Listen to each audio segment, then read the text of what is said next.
مؤمنا شادی نما که رمضان می آید. فصل غفران گناه بر همگان می آید. لحظه ای راز به خدا گفتن و استغفار است. توبه اندر لب ما از لب جان می آید. وقتی آن آمده است جان و تنت پاک کنی، ز مساجد بنگر بانگی اذان می آید.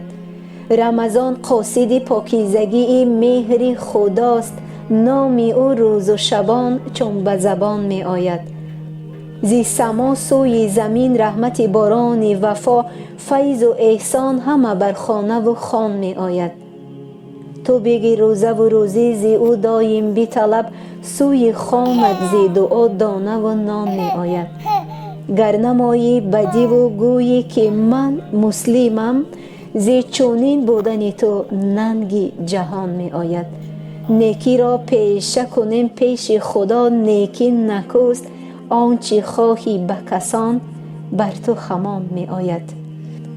دوستان و شنوندگان گرامی، همه شما را با آمدن ماهی مبارک و شریف رمضان، ماهی پر از برکات، ماهی رحمت و مغفرت، ماهی علم و معرفت و آغاز بهار خجستپی مبارک می گویم. همیشه سربلند و موفق باشید.